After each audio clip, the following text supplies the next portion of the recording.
तर मित्रांनो आता जुनागड रेल्वे स्टेशनवरती आलेलो आहे। गिरनार पर्वताचे जे चालायला सुरू होते तिथून जस्ट 200 मीटर अंतरावरतीच रूम केलेले आहेत आपण। तर मित्रांनो आपल्याला जे गिरनार पर्वत जायचं आहे ते या ठिकाणी आहे असा।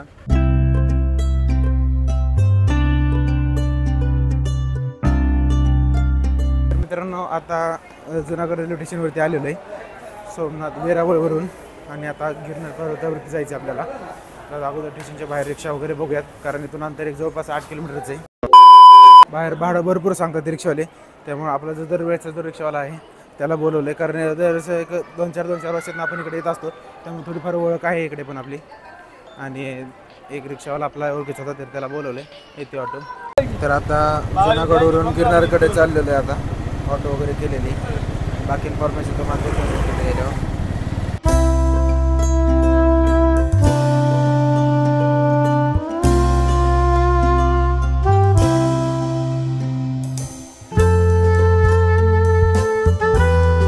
तर मित्रांनो आता इथं आपण सनातन धर्मशाळेमध्ये इथं गिरनार पर्वताचे जे चालायला सुरू होते तिथून जस्ट 200 मीटर अंतरावरतीच रूम केलेले आहेत आपण। एक सनातन धर्मशाळा आहे आणि त्यांचे नियम पण आहेत की फक्त सनातनच लोक इथे राहू शकतात, म्हणजे हिंदू मराठा आपले। बाकीच्यांना इथं राहण्यासाठी त्यांचे परमिशन नाही आणि बाकीच्यांचे त्यांचे नियम पण आहेत, काही रिस्ट्रिक्शन आहेत। तुम्हाला इथं फोटो टाकेनच मी, त्यात व्हिडिओ पॉज करून वाचा। तर त्यांच्यासाठी फक्त आणि ते रिस्ट्रिक्शन पाळले तरच इथं रूम भेटते, अन्यथा फाईन वगैरे भरावा लागतो। तुम्हाला रूम दाखवतो मी। इकडे असे धर्मशाळा तिकडे पलीकडपासून खूप मोठी धर्मशाळा आहे ते आणि त्यात रूम केलेली आहे, पूर्ण झाडे वगैरे आहेत। आणि सेकंड फ्लोअरवरती आपल्याला रूम मिळालेली। रूम दाखवतो तुम्हाला कशी येतं। एका रूममध्ये 2 बेड आहेत, तिकडे बाथरूम वगैरे आहेत, असे कप्पे वगैरे आहेत, 2 फॅन पण आहेत, लाईट्स वगैरे। यासोबत गादे पण भेटते आपल्याला, जर एक्स्ट्रा लोक आपले असतील खाली टाकू शकता, काही प्रॉब्लेम येत नाही, गादे वगैरे अशा प्रकारचे रूम आहेत। असं सलग 6 रूम केले आहेत आपण, आपले 30 लोक आहेत त्यासाठी। मित्रांनो हे येताना ट्रेन वगैरे आली लवकर, त्यामुळे थोड्या या राड्यामध्ये इंट्रो द्यायचा राहून गेला। तर नमस्कार मित्रांनो, मी सुदर्शन भोसले, स्वागत तुमचं एका नवीन व्हिडिओमध्ये। तर या सिरीजमध्ये हा आपला 4था एपिसोड असणार आहे। तर आता सध्या मी आलेलो आहे जुनागड येथे। स्टार्टिंगला आपण सोमनाथला गेलतो वेरावळ जंक्शनवरून, त्याचे व्हिडिओ आहेत आपल्या चॅनलवरती, ते व्हिडिओ पाहून घ्या। 12 ज्योतिर्लिंगापैकी एक येतं सोमनाथ हे। तर तिथले साईड सीन वगैरे ते संपूर्ण त्या 1-2 व्हिडिओमध्ये कव्हर केलेत आपण, ते व्हिडिओ पाहून घ्या, आपल्या चॅनलवरती आहेत किंवा डिस्क्रिप्शनमध्ये लिंक पण देईल मी। आणि आता जुनागड येथे आलेलो आहे। तर जुनागड येथे आल्यानंतर आपण पाहण्यासाठी खास आलेलो आहे इथलं गिरनार पर्वत। गिरनार पर्वत हे श्री दत्तांचं ठिकाण आहे।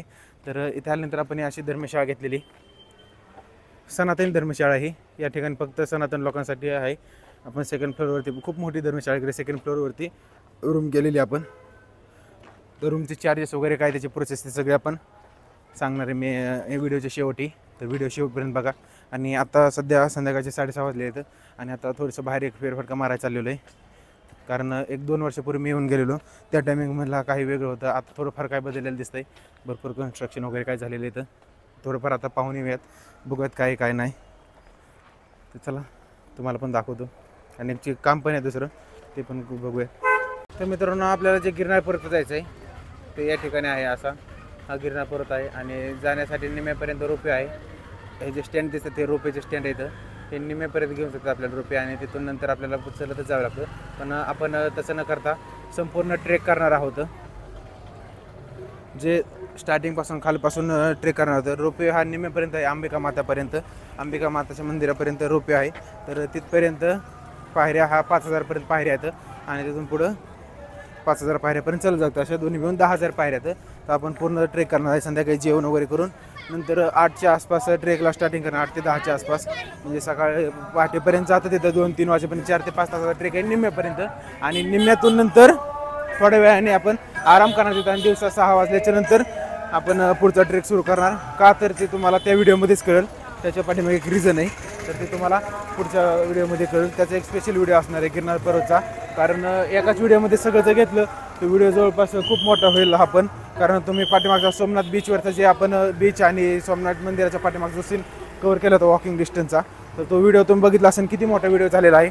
जर ते दोन्ही साईड सीनचा आणि तो व्हिडिओ जर हे केलं तर भरपूर हां काय म्हणतात काय माहिती, गुजराती, यांची भाषा कळत नाही आपल्याला आणि आपली भाषा कळत नाही यांना। तिथं जवळ जाताना एक छोटी छोटी मंदिर आहे, तिथे हनुमानाचं मंदिर आहे, इकडं राम मंदिर आहे, मंदिरं भरपूर दिसली मला। सोमनाथला गेलो तिकडं पण महादेवाची मंदिरं होती, हनुमानाचं होतं, राम मंदिर होतं, गीता मंदिर होतं, भरपूर मंदिर होती. इथं पण आहेत. पण या भागात मला गणपतीचं मंदिर काय दिसलं नाही. गणपतीचं मंदिर का नाही काय माहिती. तिथं अजून एक पण मला गणपतीचं मंदिर दिसलं नाही आहे. महादेवाची मंदिरं भरपूर आहेत, जास्त करून महादेवाचीच मंदिर आहे तिथं. आणि त्या दत्तांचं खास मंदिर आहे एकदम टॉकावरती. तिथं मला त्या व्हिडिओ आणि गेल्या वेळेस जेव्हा आलतो तेव्हा हे महावीर गेस्ट हाऊस आहे तिथं थांबलो, कारण सनातन धर्मशाळेचं त्या टायमिंगला काम चालू होतं, त्यामुळे थांबलेलो. आणि हे अशी काही छोटी मार्केट वगैरे आहे तिकडं. मित्रांनो इथून समोरचा व्ह्यू दिसतोय हा गिरनार पर्वताचा. हे जे स्टार्टिंगला जे एकदम वरती ब्लॅक कलर दिसतोय ते तो टोक दिसतोय, तो टोक ॲक्च्युअलमध्ये गिरनार पर्वताचा नाही. आपल्याला जिथे जायचा तो पॉईंट नाही, तो अंबिका मातेचा पॉईंट आहे. त्याच्या पाठीमागे डोंगर आहे, तिथपर्यंत 5000 पायऱ्या आणि तिथून खाली उतरायचं. आणि ते खाली उतरल्यानंतर तिथून वरती चढायचं. अजून असा 10,000 पायऱ्यांचा पूर्ण ट्रेक येतो. तर याच्या पाठीमागे जो डोंगर आहे तो आपल्याला चढायचा आहे. हा अर्ध्यापर्यंतचा भाग आहे. तिथून 2500 पायऱ्या खाली उतरायच्या आणि नंतर 2.5 चढायचे. असा 10,000 पायऱ्यांचा ट्रेक येतो. तो जो व्हिडिओ तो खूप मस्त होणार आहे व्हिडिओ, तर तो व्हिडिओ नक्की बघा. आणि इथेच कुठेतरी आपल्याला दवाखाना सांगितलं त्यांनी. मी पुढे गेल्यानंतर ते म्हणले की हॉस्पिटल आहे तिथं, पण ते बंद झाले. हां इथे एक दिसतोय बोर्ड, आय थिंक दवाखान्याचं आहे, गुजरातमध्ये लिहिले त्यामुळं काय वाचता नाही तर विचारू पण आलं. भैया दवाखाना कहाँ पर है?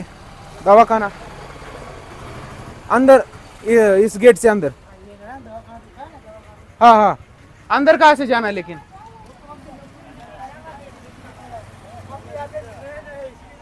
नहीं दिखाई दे रहा था लेकिन ये गेट है, लेकिन ये बंद ही करा है, इसलिए पूछा. इनसे पूछना पड़ेगा. भैया ये दवाखाना कहाँ पर है? यहाँ से अंदर. हाँ इधर जाओ दवाखाना. वो एक लेडीज थे हमारे, उनके थोड़ा बुखार है उन्हें और ठंड लगती है, हाँ सर्दी खांसी है, थोड़े बहुत है. उनको लाओ क्या इधर? इंजेक्शन कुछ है? सब कुछ है. ठीक है मैं लेके आता हूँ उनको. हॉस्पिटल तर काय लय मोठं नाही ते, छोटंसं पण ठीक आहे, कामापुरतं आहे. जे जवळ समोरच आहे. आणि त्यांना घेऊन या दोघं, त्यांना हे करूयात. आणि त्याच्यानंतर पुढे रोपेसाठी जाऊयात. या साईडला रोपेचे रोड आहे. रोपे आता या टायमिंगला बंद झालेला असतो रोपे. सकाळी त्याचं टायमिंग वगैरे तुम्हाला सांगतो मी या व्हिडिओतच कसं आहे काय. समोर एक लिंबू सोडा शॉप होतं, एक लिंबू सोडा घेतलेला आहे आपण. कारण काय की सध्या महाराष्ट्रामध्ये आपल्या पाऊस पडतोय, पण इथं जून महिना निम्मा चालू झाला तरी इतकी उष्णता आहे. इथलं जे वेदर आहे ते दुष्काळासारखंच आहे थोडक्यात. भरपूर प्रमाणात इथं उष्णता आहे. सकाळी 10 वाजल्यापासून जे इतकं ऊन पडतं कडक, इतकी उष्णता आहे भयान प्रमाणात की नुसता घाम होतं सगळ्या अंगाचं. त्यामुळे काय होतं की काही पॉईंट फिरता म्हणत नाहीत. दर एक याच्या अगोदर पण मी दोनदा आलो, त्या या सीझनमध्ये आलेलो. त्या टायमिंगला अशी थंडी सुटलेली असायची, पावसाळा चालू असायचा. पण ह्या टायमिंगला काय माहिती, पण उष्णता भरपूर प्रमाणात आहे. त्याच्यामुळं चहा पाणी वगैरे करण्याचं पण माझं काय म्हणणं नाही, त्यामुळे थंडच घेतलं पहिला. आणि तुम्ही पण येत असाल तर शक्यतो चांगला पिरियड इकडे ट्रॅव्हल करण्यासाठी हा सप्टेंबरच्या नंतरचा ट्रॅव्हल, सप्टेंबरच्या नंतर नोव्हेंबरपर्यंतचा त्या टायमिंगला सीझनमध्ये तुम्ही प्रवास करायचा इकडे. तो सीझन मस्त आहे. बाकी तुम्हाला रोपेकडे जाऊयात, तिकडे पण दाखवतो थोडंसं कसं आहे काय तिकीट काउंटर वगैरे ते काय त्याचं टायमिंग काय ते पण दाखवतो मला महत्त्वाचं. तर मित्रांनो इथे एक दुकान आहे, त्याचं दुकानाचं नाव जय गिरनारी आहे, सिंग अँड प्रसाद काहीतरी असं. तर त्याच्यावर एक सांगतो की याच्या अगोदर पण मी भरपूर ठिकाणी जिथं ट्रॅव्हल केलं आहे तिथं पाहायला भेटतं. तुम्ही एकदा ऑब्झर्वेशन करा. आता इथं गिरनारचं मंदिर आहे त्यामुळे इथं जय गिरनारी असं दुकानाचे नाव वगैरे आहेत. पण जिथं आता आपल्या राशीनमध्ये पण आहे जगदंबा देवीचं मंदिर, तर जय जगदंबा असे नावाने दुकान आहेत. कमला भवानीचं करमायला तर कमला भवानीचे नाव, म्हणजे जे त्या देवाच्या ठिकाणी गेलं की तिथल्या देवाच्या नावाने भरपूर प्रमाणात असे तिथल्या देवाच्या स्थानिक जे देव आहे तिथला तर त्याच्या नावाने दुकानं असतात तिथे. असं भरपूर ठिकाणी आहे. हे ऑब्झर्वेशन मी केलेलं आहे. तर ते कशामुळे तसं तर तुम्ही कमेंट करून सांगा तसं का असतं ते. आणि आता चाललेलं इथे रोपेकडे, तुम्हाला रोपेचं दाखवतो थोडंसं कसं आहे काय, त्याचं तिकीट काय आहे, त्याचं टायमिंग काय आहे ते महत्त्वाचं. कारण आता जेव्हा आलो आहे आता 6 वाजताच बंद झालेलं ॲक्च्युअलमध्ये. गेल्या वेळी जेव्हा आलो मी 2 वर्षापूर्वी त्या टायमिंगला सकाळी 7 ते संध्याकाळी 7चा टायमिंग होता. आणि आता नेमका रोपे चालू आहे का बंद आहे काय ते सगळं दाखवतो याच व्हिडिओमध्ये दिसेल तुम्हाला. आणि गिरनार पर्वताचा जो ट्रेकिंगचा व्हिडिओ तो याच्यानंतरचा व्हिडिओ असेल. या व्हिडिओमध्ये हे आणि उद्या ट्रेकिंग करून आल्याच्यानंतर काही साईड सीन जर आपण बघितले तर तर ते पण याच व्हिडिओमध्ये कंटिन्यू होईल. भैया रोपे के जाने के लिए रास्ता इधर से सीधा. अच्छा ठीक आहे. काय तर 2 रस्ते आहेत, या साईडला एक आणि इकडे एक, त्यामुळं. आणि मी पण याच्या अगोदर कधी रोपेने गेलो नव्हतो. इथं 2 वेळा आलो गेल्या वेळेस. त्या दोन्ही टायमिंगला मी ट्रेकिंग करत गेलो. एकदा आलो तर 10 वर्षापूर्वी, जवळपास 2014-15च्या आसपास नव्हते, 10 वर्षापूर्वी. त्या टायमिंगला रोपे वगैरे काय नव्हतं. आता या 3-4-5 वर्षापूर्वी रोपे झालेला आहे. रोपे झाल्यानंतर पण एकदा आलेलो होतो मी इथं, पण त्या टायमिंगला ट्रेकिंगच केली जाताना पण येताना पण आत्ताचा जो सीझन आहे त्या टायमिंगला ट्रेकिंग करणं खरंच खूप अवघड आहे. कारण इतकी उष्णता आहे ना आता, आणि त्यातनं ट्रेक करायचं चालायचं म्हणजे थोडंसं अवघडच काम आहे. त्यामुळं ट्रेकिंगचा टायमिंग आपला काय आहे की आता जेवण वगैरे केल्यानंतर रात्री 10 वाजता चालायला लागणार आहे, आणि सकाळी नेमका रस्ता कवर होतो आपला. पहाटेपर्यंत तिथे गेल्यानंतर थोडा आराम वगैरे करूयात, आणि त्याच्यानंतर दिवस उगवल्याच्या नंतर तिथून पुढे जायचं आहे. थोडासा अवघड ट्रेक आहे ते. त्याचं कारण तुम्हाला मी सांगणच व्हिडिओमध्ये शेवट, दुसऱ्या त्या व्हिडिओमध्ये सांगा, हा व्हिडिओमध्ये नाही. कारण आणि ट्रेकचं जर रात्रीचं थोडंफार व्हिडिओ शूटमध्ये एकदम व्यवस्थित दिसणार नाही, पण सकाळी जी आहे दिवसा त्यामध्ये प्रॉपर तुम्हाला दिसेल. त्याची इन्फॉर्मेशन वगैरे सगळं त्याच व्हिडिओमध्ये तुम्हाला पाहायला भेटेल. तो व्हिडिओ 15-20 मिनिटाचा व्हिडिओ असेल तो. दोन्ही व्हिडिओ एकत्र कंबाईन नाही करणार मी, कारण खूप मोठा व्हिडिओ होईल. आता इथे आलेलो आहे समोर, इथं एंट्री आहे मला वाटते रोपेची. तर आता रोपेच्या जवळ आलेलो आहे. इथं पण जवळपास आश्रम आहेत भरपूर. इथं आश्रम आहे, हॉटेल्स वगैरे मिळतात तुम्हाला रूमसाठी. 1,500-2 हजारापासून पुढे स्टार्टिंग असते त्यांची. बजेटमध्ये असतात. एक 4 जणांसाठी शेअरिंग रूम असते, AC नॉन AC दोन्ही अवेलेबल आहेत. आणि इथं गेट नंबर 2 आहे. त्यांनी टायमिंग चेंज केलेला आहे. रोपे बंद हा 5 वाजताच बंद होतो आहे, आणि ओपनिंगचा काय टायमिंग आहे तिथं पुढं कळणंच. बघायला जाऊयात पुढच्या गेटवरती. ते जे गेट आहे समोर इकडं वॉचमॅन थांबलेला, ते गेटवर बाकीची इन्फॉर्मेशन भेटेल आपल्याला. त्याच्या वाईड अँगलमधनं पण मस्त शॉट्स निघतात. थोडी क्लिअरिटी थोडी कमी होती, पण व्ह्यू मस्त येतो वाईड अँगलमधनं. आणि हा सिम्पलमधनं कॅमेरा. अशात काय होतं की फेस कवर होत नाही. उभ्याच्या बाहेर इकडे पण थोडीफार दुकानं वगैरे आहेत. आणि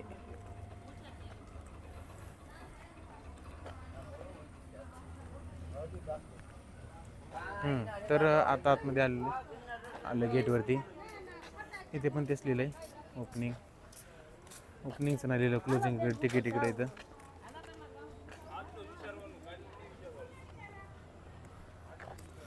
ह्यालाच विचारू आपण. भैया टाइमिंग क्या है इस रोपवे का? 5 बजे का टाइम है। नहीं सुबह ओपन कितने बजे होगा? 7 बजे। 7 बजे चलेगा। और टिकट? टिकट आपको डायरेक्टली मिल जाएगी। डायरेक्ट यहीं पे ना, ऑनलाइन वगैरह कुछ नहीं होता? नहीं, क्या ऑनलाइन टिकट होता है लेकिन उसमें 24 घंटे का टाइम लगता है। अच्छा अच्छा और डिस्काउंट कुछ नहीं है, ठीक है। हाँ, तो ऑफलाइन डायरेक्टली मिल जाती है, तो वही लेना चाहिए ना। क्या टिकट है? 630 630 रुपये आने जाने का। जाने आने का। और एक साइड का एक शर्ट के 400 रुपये। 400 रुपये एक साइड का, और जाने आने का 630 रुपये। अच्छा, सुबह 7 बजे चालू होगा? 7 बजे। टिकट भी 7 बजे ही खुलेगा? हाँ, काउंटर भी 7 बजे खुलता है। अच्छा ठीक है। हाँ वो कैमरा है, कैमरा है, सेल्फी से। कैमरा है वो, मोबाइल का कैमरा है। देखो यूट्यूबर है ना हम। हाँ, ब्लॉग बनाते हैं। यूट्यूब पे चैनल है, देख लो। ट्रैवलर सुदर्शन नाम से चैनल है हमारा। इसमें दिखाऊँ ना? यूट्यूब पे है ना आपका मोबाइल है क्या? मोबाइल है नया, वो इंटरनेट खत्म हो गया। अच्छा अच्छा, दिखाते. तर मित्रांनो तुम्हाला कळलंच असं टायमिंग. तर ओपनिंगचं जे टायमिंग आहे ह्याचं, ते सकाळी 7 वाजता तिकीट काउंटर चालू होतं, आणि 630 रुपये जाणे येण्याचं तिकीट आहे. ऑनलाईन जर तिकीट बुकिंग केलं तुम्ही तर ते 700 रुपये तिकीट पडतं. डिस्काउंट वगैरे काय मिळत नाही. डायरेक्ट तिकीट केलं तरी 630 रुपयाला तिकीट पडतं, आणि तिकीट काही जास्त वेळ लागत नाही. 5 मिनिटाचं काम आहे तिकीटला, जास्त गर्दी नसते. सकाळी 7ला चालून संध्याकाळी 5 वाजता बंद होतं. रुपयेच बंद होतं ते संध्याकाळी 5 वाजता. आणि एक साईडचं घेतलं तर 400 रुपयाला एक साईडचं तिकीट आहे. बघूयात आपण. जर येताना उशीर जर झाला आपल्याला तर खूप ऊन असल्यामुळं काय आहे की आता मी आता तर शूज तर हे लोफर्स घालून आलेलो आहे. ट्रेकिंगचे शूज जे घेतले होते मी ते पॅक वगैरे केले, सगळे केले, पण बॅगमध्ये ठेवायचे आहे, त्यामध्ये घरीच राहिले. खास मी याच्यासाठी ट्रेकिंग शूज आणले होते. तर आता शूज तर नाही ट्रेकिंगचे, आणि लोफर घालून ट्रेकिंग करणं म्हणजे काही नाही. आधीच ते बीचवरती गेलो तर सोमनाथचे तिथंच खराब झाले ते. आता हे घरी जाईपर्यंत टिकले तरी लय झाले. तर बघूयात आपण जाताना चालत विदाऊट चप्पल जाणार आहे. जर येताना जास्त गरम जर व्हायला लागलं तर काय आहे की पाय भरपूर पोळतील, कारण संपूर्ण हा पायऱ्या येतं. त्यामुळे येताना जर आलो तर रोपेने यायचं. बघा, जर उशीर झाला तर नाही तर नाही. कारण ट्रेकिंगमध्ये मज्जा खूप वेगळीच असते. ट्रेकिंग करायला खूप आवडतं मला. याच्या अगोदर पण भरपूर ट्रेकिंग केले, पण मी त्या टायमिंगला ब्लॉग नव्हतो करत. भरपूर ट्रॅव्हल केलं. जवळपास गुजरातला माझी तिसरी बार आहे गुजरातला यायचीच. आणि महाराष्ट्र सोडून गुजरात वगैरे हे जवळपास मी 6 ते 7 स्टेट फिरलेलो आहे महाराष्ट्र सोडून. भरपूर ट्रॅव्हल केलेलं याच्या अगोदर. पण आता ब्लॉग त्या टायमिंगला मी ब्लॉग शूट करत नव्हतो. तर ॲक्च्युली ब्लॉगिंगची स्टार्टिंग कशी केली होती की मला फिरायची तर आवड होतीच, पण म्हटलं फिरता आपण जे फोटो व्हिडिओज वगैरे काढतोय मी आधी यूट्यूबवरती पण बघायचो लोकांचे की ट्रॅव्हल करतात ते व्हिडिओज वगैरे बनवतात. कुठं जायचं म्हटलं की मी अगोदर यूट्यूबवरती बघायचो की ट्रॅव्हलिंगचे व्हिडिओज वगैरे. आता त्या ठिकाणी जायचं म्हटलं तिथली इन्फॉर्मेशन वगैरे जी काय ती यूट्यूबवरूनच घ्यायचो मी. तर त्यासाठी डोक्यातून तर सहज विचार आला की आपण पण भरपूर ट्रॅव्हल करतो असं, तर आपण पण इन्फॉर्मेशन लोकांपर्यंत देऊ शकतो. कारण यूट्यूबवरती जी इन्फॉर्मेशन आहे ती महाराष्ट्रात ठीक आहे, महाराष्ट्राच्या बाहेरची जी इन्फॉर्मेशन आहे ना ती जवळपास 90% ते हिंदी चॅनलमध्येच येतं, हिंदी लँग्वेजमध्ये ते बनवतात. मराठीमध्ये आपल्या मराठी भाषेला कुठं बनवतात. मराठी लोक पण भरपूर आहेत आपल्या महाराष्ट्रातली जे व्हिडिओ बनवतात ट्रॅव्हलिंगचे, ते पण हिंदीमध्येच बनवतात असं आहेत का तर व्ह्यूजसाठी. पण आपण तसं नाही, आपण खास मराठीमध्येच व्हिडिओ बनवतो. आणि इथलं एक सांगतो की संपूर्ण एरियामध्ये CCTV लावले ते असे बघा. संपूर्ण जुनागड एरियामध्ये CCTV लावले. तर मी मागाशी तिकडे गेलो दवाखाना शोधण्यासाठी, तिकडे पण भरपूर जागा CCTV होते. मला कसं वाटलं की त्यांचे असतील आपले आता दुकानदार वगैरे लावतात आपल्या इकडे पण तशा प्रमाणात काहीतरी असतील मला दुकानाचे ते CCTV, पण तसं नाही. भरपूर एरियामध्ये हे संपूर्ण चौका CCTV लावले. संपूर्ण एरिया हा CCTVच्या अंडरमध्ये आहे. तर विषय असा तर आपण कंटिन्यू करू. कुठं होतो हां, तर काय आहे की असंच त्या टायमिंगला विचार आला की आपण पण माहिती देऊ शकतो लोकांना की ट्रॅव्हल करताना भरपूर लोकांना अडचण येतात. ट्रॅव्हल करायचं असतं पण त्यांना माहीत नसतं की तिथली इन्फॉर्मेशन वगैरे काय, राहण्याची वगैरे काय सोय, जाण्या येण्याची. तर इथं जुनागडला येताना मित्रांनो ट्रेन आहे. पुण्यावरून पण डायरेक्ट ट्रेन असते आपल्याला, वीकली ट्रेन आहे. आणि मुंबईवरून पण कंटिन्युअसली ट्रेन आहे. तर डेली ट्रेन आहे तिथे येण्यासाठी. तर साधारणतः डायरेक्ट जुनागडचं तिकीट जर घेतलं तुम्ही तरी 550-600 रुपये स्लीपर बसतं. 1200-1300 रुपयेपर्यंत तिकीट पडतं आपल्याला 3 टायरचं. तर काय प्रॉब्लेम नाही. इथं आल्यानंतर 1,500-2,000 हजारापासून हॉटेलची रेंज स्टार्ट होते. तुम्हाला पाहिजे ना असे 5-10 हजारापर्यंत रूम आहेत तुम्ही घेताल असे. आणि जेवणाचं ताट वगैरे इथं गुजराती थाळी वगैरे भेटून जाईल. पोटभर जेवण असतं अनलिमिटेड. 150-200 रुपयापर्यंत गुजरात थाळी असते. पोटभर 200 रुपयामध्ये पोटभर अनलिमिटेड जेवण तुम्हाला भेटतं. आणि स्ट्रीट फूड जर तुम्हाला आवडत असेल तिथं स्ट्रीट फूड वगैरे जास्त काय नाही, पण एक पाणीपुरीचे गाडे भरपूर दिसले तिथं लोकांना. इथे पाणीपुरी थोडी आहे फेमस असं वाटतं, कारण या ठिकाणी पाणीपुरीचीच गाडी भरपूर आहेत. तर मित्रांनो आता एवढ्या एरियात फिरलेलो आहे. हा जेवढा एरिया होता इथपर्यंत जास्त मोठाच एरिया नाही आहे. आणि बाकी काय पण फिरण्यासारखं पण नाही. ते एक छोटेसे स्ट्रीट मार्केट आहे. हे पण हे लेडीजचेच मार्केट आहे. काय दुसरं काय भेटत नाही. पर्स वगैरे हेच येतं हे लेडीजसाठी त्यांची मार्केट आहे.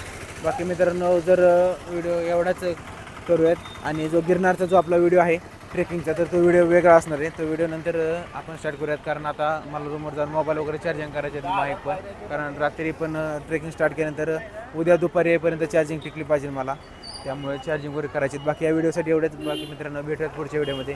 थँक्यू.